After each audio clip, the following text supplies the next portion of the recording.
السلام علیکم ورحمۃ اللہ وبرکاتہ۔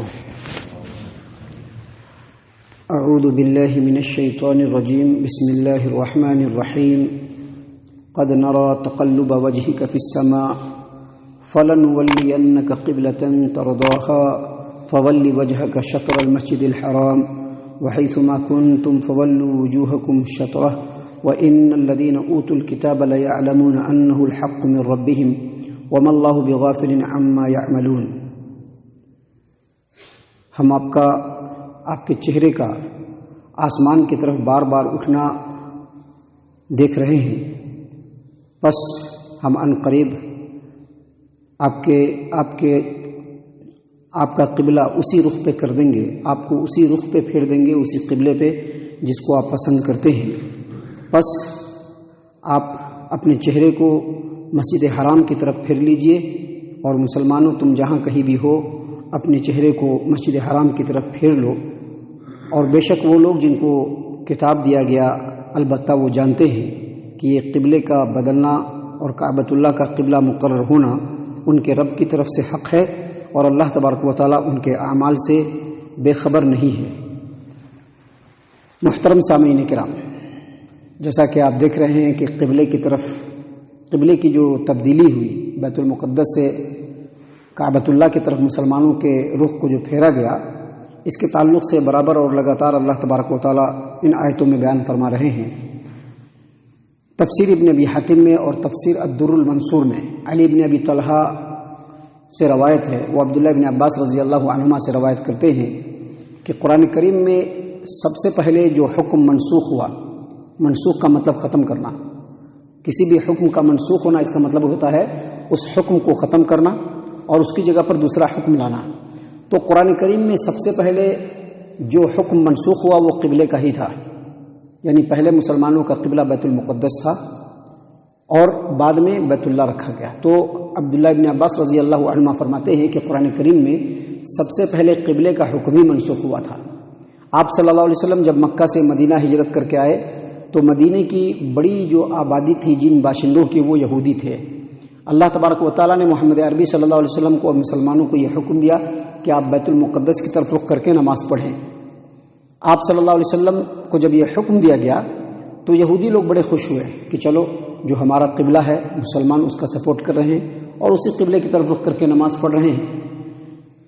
فرماتے ہیں کہ 13 یا 14 مہینے سے زیادہ تک نبی اکرم صلی اللہ علیہ وسلم بیت المقدس کی طرف رخ کر کے نماز پڑھتے رہے، لیکن آپ صلی اللہ علیہ وسلم کے دل میں یہ خواہش تھی کہ قبلہ جو ہے وہ کعبۃ اللہ ہو جانا چاہیے، کیونکہ وہ اللہ کا گھر ہے، اس روئے زمین پر بنائی گئی سب سے پہلی اللہ تبارک و تعالیٰ کی مسجد ہے۔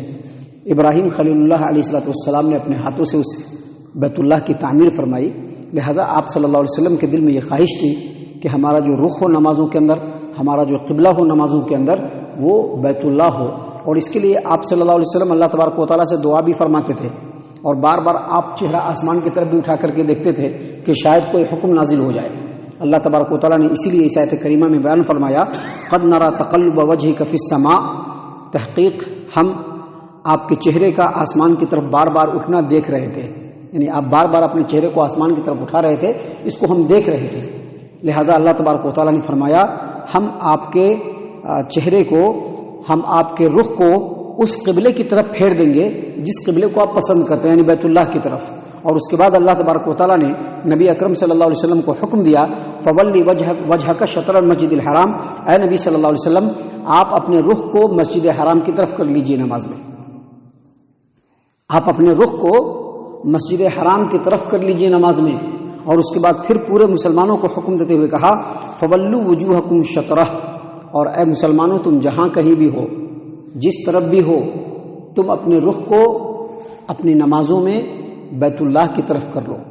جب یہ حکم دیا گیا تو یہودی شک میں پڑ گئے، ان کو دکھ ہوا، باتیں بنانے لگے، طرح طرح کی باتیں کرنے لگے کہ یہ کیا بات ہے، مسلمان کبھی اس رخ میں نماز پڑھ رہے ہیں، کبھی اس رخ میں نماز پڑھ رہے ہیں، کوئی ان لوگوں کا پتہ ہی نہیں چلتا ہے۔ جیسا کہ بات بنانے والے لوگ بات بناتے ہیں، عموماً بات بناتے ہیں۔ جب آپ قرآن و حدیث پر عمل کیجیے گا، لوگوں کی اپنی اپنی تھنکنگ ہوگی، اپنی اپنی سوچ ہوگی، اپنی اپنی باتیں بیان کریں گے، لیکن وہ سب باتیں چلتی نہیں ہیں باتیں صرف اللہ کی چلتی ہیں اور باتیں صرف رسول اکرم صلی اللہ علیہ وسلم کی ہی چلتی ہے. اسی لیے ان لوگوں نے جو شک کیا اور باتیں بنانا شروع کی تو اللہ تبارک و تعالیٰ نے حکم دیا کہ آپ کہہ دیجئے مشرق و مغرب اللہ کا ہے، اللہ جدھر چاہے گا رخ کو موڑ دے گا. اور اللہ تعالیٰ نے اسی صورت کے آیت نمبر 115 میں بیان فرمایا کہ فَأَيْنَمَا تُوَلُّوا فَثَمَّ وَجْهُ اللَّهِ، تم جدھر بھی رخ کرو گے اللہ کا چہرہ ادھر ہی ہے، تم جدھر بھی رخ کرو گے اللہ کا رخ ادھر ہی ہے. لہذا اللہ جدھر حکم دیتا ہے ادھر رخ کر کے نماز پڑھو. اور اللہ تبارک و تعالیٰ نے اسی صورت میں اور اس آیت کریمہ کی سے پہلے والی آیت میں واضح طور پر اللہ تبارک و تعالیٰ نے فرمایا کہ یہ جو قبلے کو مقرر اللہ تبارک و تعالیٰ نے کیا تھا اس لیے کیا تاکہ اللہ جانے کہ کون رسول کی اتباع کرتا ہے. یعنی رسول اگر بیت المقدس کی طرف رخ کر کے نماز پڑھے تو دیکھتے ہیں کہ کون کون رسول کی اتباع کرتا ہے، اور رسول اگر بیت اللہ کی طرف رخ کر کے نماز پڑھے تو دیکھیں کہ کون کون رسول کی اتباع کرتا ہے.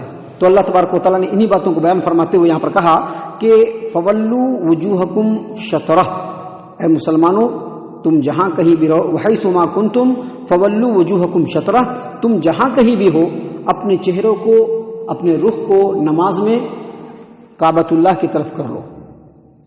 سامعین کرام، کعبۃ اللہ کی طرف کرنے کا کیا مطلب ہے؟ ابھی کبھی کبھی بات اٹھتی ہے مسجدوں کے بارے میں، علماء کرام کے پاس سوالات آتے ہیں کہ شیخ ذرا مسجد کراس ہو رہی ہے، ذرا مسجد ایسے ہو رہی ہے، کیا کرنا چاہیے؟ کعبۃ اللہ کا ڈائریکشن بالکل ایسے دکھ رہا ہے، ایسے ہو رہا ہے، ویسے ہو رہا ہے. تو یہ بات نہیں ہے. اصل میں قبلے کی طرف ہونا چاہیے، ایک دم بالکل قبلہ سامنے ہو ایسا نہیں ہو سکتا ہے، بالکل کعبہ سامنے ہو ایسا نہیں ہو سکتا ہے. کعبہ کا جدھر رخ ہے ادھر رخ کر لیے بس ہو گیا ہے. تھوڑا ادھر ادھر ہوتا ہے تو کوئی حرج کی بات نہیں. دیکھیے اللہ تبارک و تعالیٰ نے یہاں پر کیا بیان فرمایا. اللہ تبارک و تعالیٰ نے فرمایا وَحَيْثُ مَا كُنْتُمْ فَوَلُّوا وُجُوهَكُمْ شَطْرَهُ، تم جہاں کہیں بھی رہو تمہارا رخ کدھر ہو؟ کعبۃ اللہ کی طرف. اب یہ مسجد ہے، دور سے آپ یہاں سے کچھ دور 2 کلومیٹر دور سے کہیے گا تو ڈائریکٹ آپ کا مسجد کی طرف اشارہ نہیں ہوگا، لیکن مسجد جس ڈائریکشن میں بنی ہوئی ہے آپ اس ڈائریکشن میں دیکھیں مسجد وہیں پہ بنی ہوئی ہے. تو ایک دم کریکٹ نہیں ہوتا ہے، وہ تھوڑا دائیں بائیں ہوتا ہے لیکن کریکٹ نہیں ہوتا. لیکن جو جہت ہوتی ہے، جو رخ ہوتا ہے وہی اصل رخ ہوتا ہے. اسی لیے اللہ تبارک و تعالیٰ نے جو یہاں پر بیان فرمایا کہ وَحَيْثُ مَا كُنْتُمْ فَوَلُّوا وُجُوهَكُمْ شَطْرَهُ، تم لوگ جہاں کہیں بھی ہو تم نمازوں میں اپنے رخ کو کعبۃ اللہ کی طرف کر لو. اس سلسلے میں مستدرک علی الصحیحین امام حاکم کی کتاب ہے، اس میں علی بن ابی طالب رضی اللہ عنہ کی روایت ہے کہ شطر کا مطلب ہوتا ہے طرف، یعنی کعبہ کی طرف. کعبہ کی طرف ضروری نہیں کہ ایک دم کعبہ سامنے ہوگا، لیکن جدھر کعبہ ہے ادھر رخ کرنا ہے، اور یہ شرط ہے اور ضروری ہے. اور آیت کریمہ کے اس ٹکڑے میں تمام مسلمانوں کو، چاہے وہ پورب میں کے رہنے والے ہو، چاہے وہ پشچم کے رہنے والے ہو، چاہے وہ اتر کے رہنے والے ہوں، چاہے وہ دکشن کے رہنے والے ہوں، زمین کے ہر خطے سے مسلمانوں کو یہ حکم دیا گیا ہے کہ جب آپ نماز پڑھیں تو آپ کا رخ کدھر ہو؟ کعبۃ اللہ کی طرف ہو. آپ جب نماز پڑھیں تو آپ کا رخ کدھر ہو؟ کعبۃ اللہ کی طرف. اور یہ ضروری ہے، یہ بالکل ضروری ہے. لیکن کچھ ایسے موقع ہیں کہ اگر کعبہ کی طرف رخ نہیں بھی ہوا تو کوئی حرج کی بات نہیں ہے. اور وہ کون سے موقع ہیں؟ مثال کے طور پر آپ کی اپنی سواری ہے، اونٹ ہے، کچھ بھی ہے، اور آپ اس پر سوار ہو گئے، لمبا سفر ہے، آپ نفل نماز پڑھنا چاہتے ہیں تو سب سے پہلے آپ کیا کریں کہ ایک جانور کو جو ہے قبلہ کی رخ کر دیں اور بیٹھ کر کے نماز پڑھنا شروع کر دیں. اس کے بعد جانور اپنے راستے کو لے گا، وہ اپنے راستے میں جدھر بھی جائے، چاہے اس کا رخ پورب کی طرف ہو، پشچم کی طرف ہو، کعبۃ اللہ کے بالکل اپوزٹ سائڈ میں ہو، آپ نماز پڑھتے رہیں لیکن دل کدھر ہونا چاہیے؟ کعبۃ اللہ کی طرف ہونا چاہیے. تو یہاں پر کوئی حرج کی بات نہیں ہے. اسی طرح سے سخت لڑائی اور گھمسان کا عالم ہو، خوف کا عالم ہو، اور ایسی صورت میں بھی نماز معاف نہیں ہے، تو ایسی صورت میں اگر آپ نماز پڑھ رہے ہیں تو دوڑتے ہوئے، چلتے ہوئے، جیسے بھی ہو، جب نماز پڑھیں گے تو اس وقت قبلے کی طرف رخ کرنا یہ ضروری نہیں ہے. جدھر بھی رخ ہو آپ خوف کی نماز پڑھ سکتے ہیں.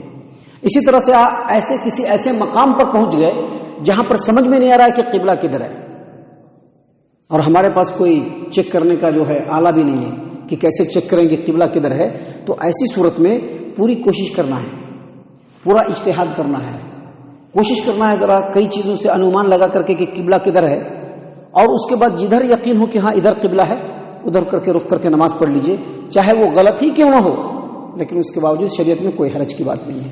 لیکن اس کے علاوہ کبھی بھی کسی بھی صورت میں جب نماز پڑھیں گے تو نماز میں قبلے کی طرف رخ کرنا بالکل ضروری ہے، انتہائی ضروری ہے، کیونکہ اللہ تبارک و تعالیٰ نے حکم دیا ہے. اس کے بعد اللہ تبارک و تعالیٰ نے کیا بیان فرمایا؟ اللہ تبارک و تعالیٰ نے بیان فرمایا وَإِنَّ الَّذِينَ أُوتُوا الْكِتَابَ لَيَعْلَمُونَ أَنَّهُ الْحَقُّ مِنْ رَبِّهِمْ، بے شک جن لوگوں کو کتاب دیا گیا ہے وہ البتہ خوب جانتے ہیں کہ یہ جو قبلہ تبدیل ہوا ہے مسلمانوں کا بیت المقدس سے بیت اللہ کی طرف، اور بیت اللہ مسلمانوں کا قبلہ ہے اور اللہ یہی حکم دینے والا تھا، یہ بات اہل کتاب خوب جانتے تھے. اللہ نے کیا فرمایا؟ وَإِنَّ الَّذِينَ أُوتُوا الْكِتَابَ لَيَعْلَمُونَ أَنَّهُ الْحَقُّ مِنْ رَبِّهِمْ، قبلہ کعبہ ہوگا. اہل کتاب البتہ یہ بات خوب جانتے ہیں کہ قبلہ کعبہ ہی ہوگا اور یہ ان کے رب کی طرف سے بالکل حق ہے. یعنی جو پرانی جو آسمانی کتابیں گزری پہلے کی، توریت ہو، زبور ہو، انجیل ہو، یہودیوں کی جو کتابیں ہیں، اہل کتاب کی جو کتابیں ہیں جو اللہ نے نازل فرمائی، ان تمام کتابوں کے اندر رسول اللہ صلی اللہ علیہ وسلم کی شان اور آپ صلی اللہ علیہ وسلم کے حالات، آپ صلی اللہ علیہ وسلم کے امت کی شان اور ان کے حالات، اور ساتھ ہی ساتھ ان کا قبلہ جو ہوگا وہ کعبۃ اللہ ہوگا، یہ ساری باتیں پچھلی کتابوں میں لکھی ہوئی تھی. یہ ساری باتیں پچھلی کتابوں میں لکھی ہوئی تھی، توریت میں بھی، زبور میں بھی، انجیل میں بھی، سب میں لکھی ہوئی تھی. اسی لیے اللہ تبارک و تعالیٰ نے یہاں پر کیا فرمایا کہ بے شک یہ جو اہل کتاب ہیں یہ البتہ خوب جانتے ہیں کہ انہ الحق من ربہم، یہ قبلے کی تبدیلی ان کے رب کی طرف سے حق ہے، لیکن پھر بھی یہ چھپاتے ہیں. کیونکہ علم چھپانا اس طرح کے ذہنیت رکھنے والے لوگوں کی پہچان ہے. علم ان کو معلوم رہتا ہے پھر بھی وہ نہیں بتائیں گے، وہ کیونکہ ان کی اپنی دنیا چلنی ہے. اپنی دنیا نہیں چلے گی تو کیسے بات بنے گی؟ اتنے سارے لوگ پیچھے چل رہے ہیں. ابھی اگر حق بتانا شروع کر دیں گے لوگ فوراً کہے کہ یہ جو ہے ہمارے میں کا نہیں ہے، یہ انہی کی طرف کا ہے، فوراً کہنا شروع کر دیں گے. اس زمانے میں بھی لوگ تھے، آج کے زمانے میں بھی ہے. ایسا نہیں کہ آج کے زمانے میں نہیں، آج کے زمانے میں بھی ہے. ایسے لوگ، ایسے علماء دنیا میں موجود ہیں اور بڑی تعداد میں موجود ہیں کہ جن کو حق معلوم ہے، جن کو صحیح بات معلوم ہے، قرآن کریم کو انہوں نے پڑھا ہے، اس میں جو اللہ کے احکام ہے وہ معلوم ہے، احادیث پڑھا ہے، اس میں اللہ کے رسول صلی اللہ علیہ وسلم نے کیا تعلیمات دی معلوم ہے، لیکن اس کے باوجود چھپاتے ہیں. تو اللہ تبارک و تعالیٰ نے فرمایا یہودیوں کی پول کو کھولتے ہوئے کہ ان کو خوب معلوم ہے. اور اس کے بعد اللہ تبارک و تعالیٰ نے کیا فرمایا؟ وَمَا اللَّهُ بِغَافِلٍ عَمَّا يَعْمَلُونَ، جو کچھ یہ لوگ کر رہے ہیں اللہ اس سے بے خبر نہیں ہے. جو کچھ یہ لوگ کر رہے ہیں اللہ اس سے بے خبر نہیں ہے، اللہ اس کو خوب معلوم ہے اللہ کو. اور اللہ تبارک و تعالیٰ جب تک کہ ان کو موقع ہے ان کو اللہ تبارک و تعالیٰ ڈھیل دیا ہوا ہے. محترم سامعین کرام، اس سلسلے میں اور بھی بہت ساری باتیں ہیں جو انشاءاللہ کل اور کل کے بعد کے درسوں میں ہم آپ کے سامنے پیش کریں گے. اللہ تعالیٰ سے دعا ہے کہ اللہ تعالیٰ ہم تمام کو ان تمام باتوں کے اوپر خوب غور و فکر اور تدبر کرنے کی توفیق عنایت فرمائے. اللہ تعالیٰ ہم تمام کو صحیح معنوں میں پکا سچا مومن مسلمان بنائے. اللہ تعالیٰ ہم تمام کو اللہ اور اس کے رسول صلی اللہ علیہ وسلم کی اطاعت و فرما برداری کرنے والا بنائے. صحابہ کرام رضی اللہ عنہم کے طریقے پر چلنے والا بنائے. جنت الفردوس میں جگہ عطا فرمائے. اے اللہ ہم تمام کو جہنم سے پناہ دے. اے رب العالمین ہم تمام کو جہنم سے پناہ دے. اے مالک الملک ہم تمام کو جہنم سے پناہ دے. آمین یا رب العالمین. وما علینا الا البلاغ المبین.